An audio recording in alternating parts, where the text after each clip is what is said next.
Bonsoir et bienvenue à tous. Voici les titres du journal.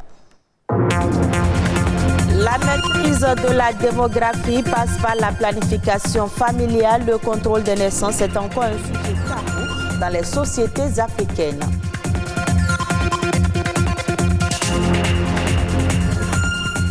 Valorisation de l'eau, c'est le thème de l'édition 2021 de la Journée mondiale de l'eau. L'événement est célébré le 22 mars de chaque année pour sensibiliser à la crise mondiale de l'eau. Nous consommons plus de légumineuses que nous le pensons. Un spécialiste nous parlera dans ce journal des bienfaits des légumineuses pour l'organisme humain.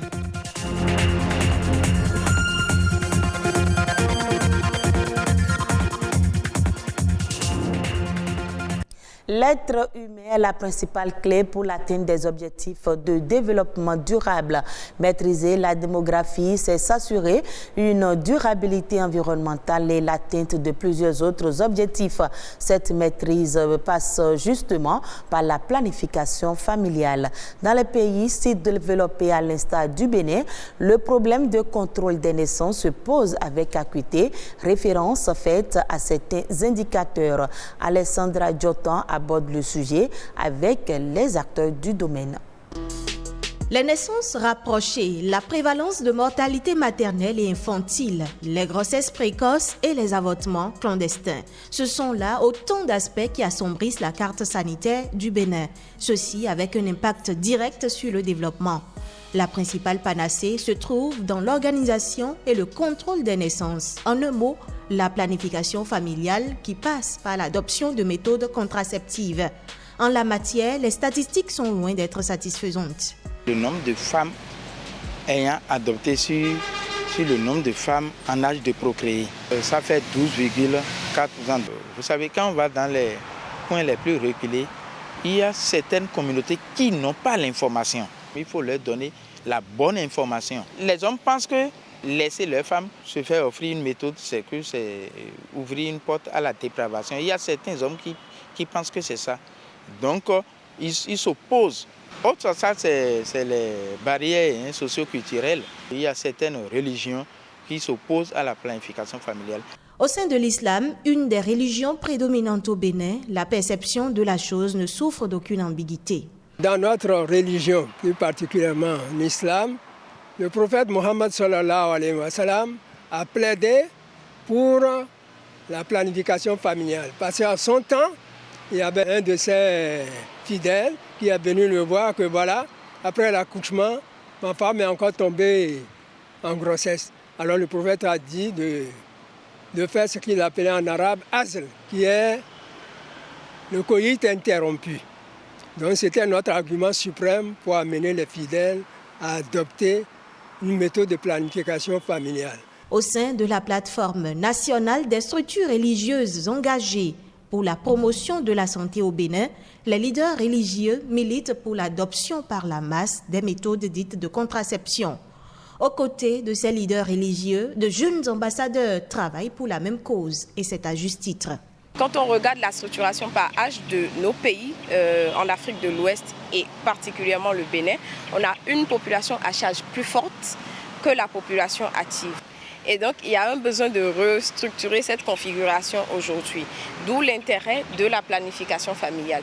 Parce qu'en plus des ménages, on a aussi une forte proportion de jeunes qui contribuent aux naissances annuelles que nous avons au niveau du pays. Les jeunes n'ont pas toujours les bonnes informations. Ils veulent éviter les grossesses non désirées, ils veulent éviter les IST, mais parfois ils ne savent même pas qu'il y a des méthodes modernes qui s'offrent à eux. Certains le savent, mais le craignent, et d'autres n'ont pas forcément les moyens de s'offrir ces méthodes. Il existe aujourd'hui une gamme variée de méthodes contraceptives, allant des méthodes barrières à celles hormonales. Le besoin non satisfait en matière de contraception est aujourd'hui de 36% au Bénin. La disponibilité des produits contraceptifs, leur coût et la disponibilité de centres agréés dans chaque ville ou quartier sont autant de facteurs sur lesquels il urge d'agir. Aujourd'hui, une personne sur 3 n'a pas accès à l'eau potable d'ici à 2050. Jusqu'à 5,7 milliards de personnes pourraient vivre dans des zones en pénurie d'eau au moins un mois par an. La journée mondiale de l'eau célébrée ce 22 mars est donc une journée de sensibilisation à une gestion durable des ressources en eau. Et le thème retenu cette année est relatif à la valorisation de l'eau. Suivez ce reportage. Ressources limitées et irremplaçables, l'eau est essentielle à notre survie. Elle permet de rester en bonne santé et sauve des vies. Une utilisation efficace de l'eau peut réduire par exemple les gaz à effet de serre. On peut ne pas manger pendant plusieurs jours, mais on doit nécessairement boire de l'eau. Vous savez, au niveau des ressources en eau de façon générale, vous avez la biodiversité. La biodiversité au niveau des plantes, au niveau, n'est-ce pas, des animaux aussi, c'est la même chose. Les ressources en eau aujourd'hui, surtout les eaux de surface, sont indispensables pour l'approvisionnement en eau potable, l'alimentation en eau. Alors que les sociétés s'emploient à concilier les demandes en eau, les intérêts d'un grand nombre de personnes ne sont pas pris en compte. Au Bénin, des populations n'ont pas encore accès à l'eau potable. Des efforts sont en train d'être faits, mais au jour d'aujourd'hui, nous ne pouvons pas dire que tous les Béninois ont accès à l'eau potable. Quand vous allez à Ganvié aujourd'hui, Ganvié a de l'eau, mais Ganvié n'a pas de l'eau potable. Quand vous allez à Gonvey, dans l'arrondissement de Pédékwa, la commune de Zanyanado, ils n'ont pas de l'eau potable parce que l'eau qu'ils boivent, c'est de l'eau de la nappe phréatique. Je dis des efforts sont en train d'être faits, mais tant que tout n'est pas encore parfait, c'est qu'il reste encore à faire. L'eau a une valeur incalculable et complexe. La valoriser revient à contribuer au développement économique du pays. En promouvant la valorisation des ressources en eau, nous contribuons en même temps à une exploitation durable de ces ressources, mais nous contribuons surtout à l'économie du pays. Parce que vous voyez, l'agriculture, c'est le poumon, n'est-ce pas, de notre économie. Il y a l'industrie, donc toutes les usines qui utilisent l'eau pour faire les diverses transformations.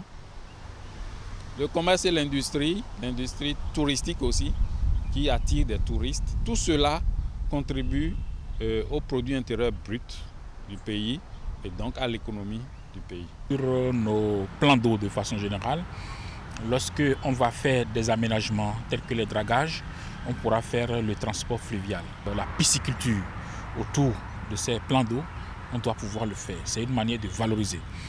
Au niveau des plans d'eau, vous avez des oiseaux qu'on appelle des oiseaux aquatiques. On peut aussi valoriser ces oiseaux-là en développant, n'est-ce pas, des services écosystémiques autour de tout ça.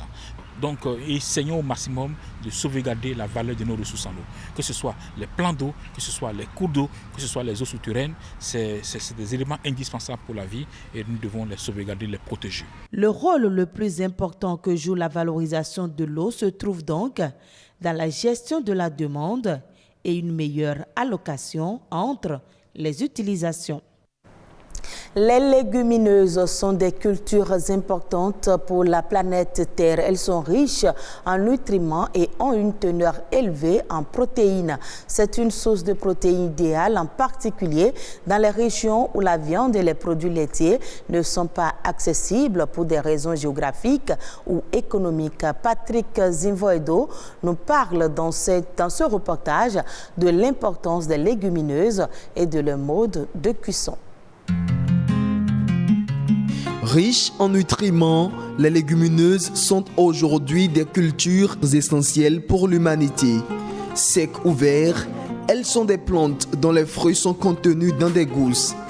Les légumineuses cumulent des qualités qui les rendent plus que recommandables pour les consommateurs de tous les continents.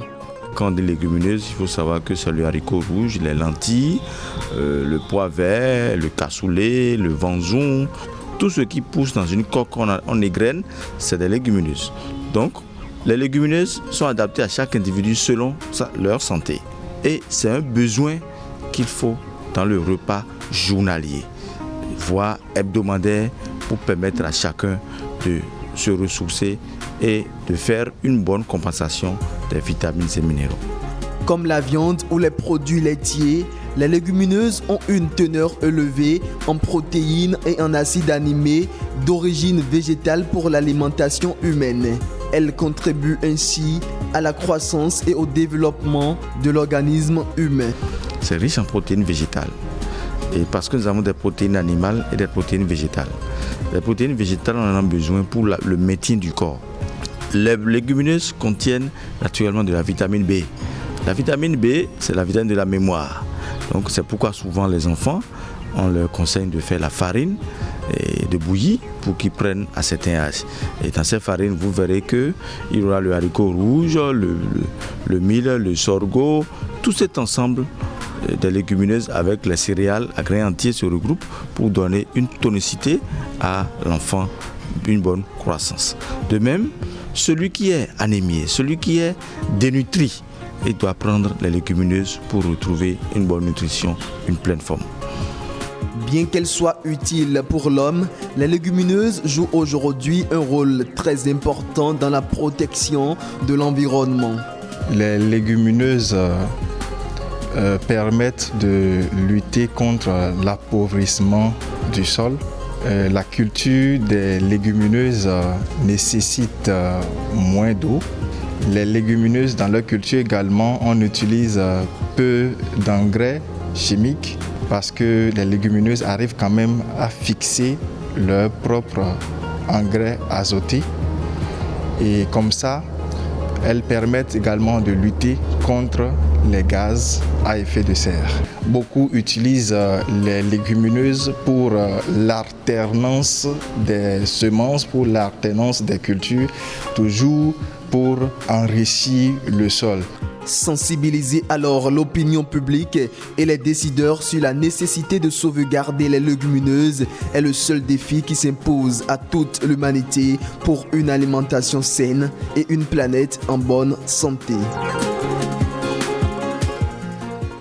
Les autres informations au plan national, c'est dans la nation en bref, réalisée par Ulvaeus Balogun.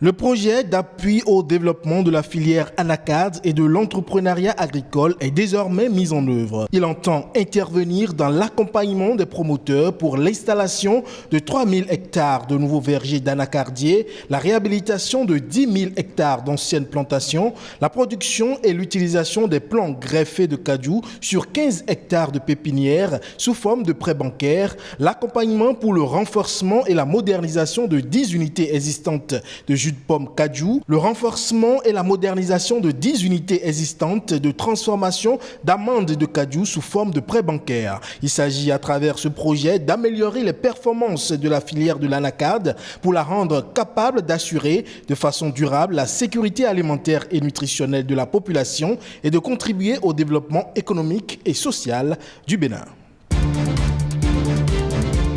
Les registres dates de naissance seront supprimés dès le 1er avril prochain. C'est une annonce du gestionnaire mandataire de l'Agence nationale d'identification des personnes, ANIP. Conformément à la loi numéro 2020-34 du 10 décembre portant dispositions spéciales de simplification et de gestion dématérialisée de l'état civil, les registres d'état civil et de cahiers d'état civil seront donc supprimés. Ainsi, à partir du 1er avril 2021, toutes les naissances sur le territoire national béninois seront systématiquement enregistrés dans les registres du recensement administratif à vocation d'identification de la population RAVIP. Après avoir reçu le mercredi 10 mars 2021 144 000 doses du vaccin AstraZeneca contre la COVID-19, le Bénin a reçu dimanche 21 mars 203 000 autres doses du vaccin Sinovac dans le cadre de la coopération sino-béninoise, toujours pour permettre aux Béninois d'avoir le vaccin contre la Covid-19. Pour ce faire, la campagne officielle de vaccination contre cette pandémie aura lieu dès cette semaine. Le ministre de la Santé a porté la nouvelle au personnel de santé d'Aplaroué au cours d'une séance de reddition des comptes.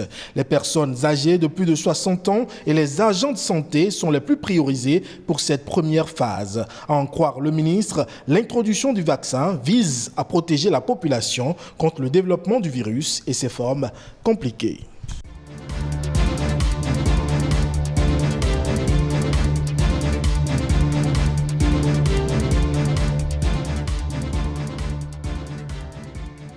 La campagne de vaccination contre la Covid-19 débutera au Niger le samedi 27 mars prochain. L'annonce a été faite par le président nigérien lors de la réception de 400 000 doses du vaccin Sinopharm offert par la République populaire de Chine. Cette campagne concerne prioritairement le personnel de santé, les personnes atteintes de comorbidité, les personnes âgées et les forces de défense et de sécurité. Selon les autorités nigériennes, ces premières doses de vaccin vont contribuer à freiner l'avancée de la Covid-19 dans le pays. Le Niger compte à la date du 21 mars 4 918 cas confirmés pour 4 538 guérisons, 185 décès et 195 cas actifs. Et ce sera tout pour ce journal. Merci de nous avoir suivis. Vous pouvez suivre à nouveau cette édition sur le www.ortb.bj.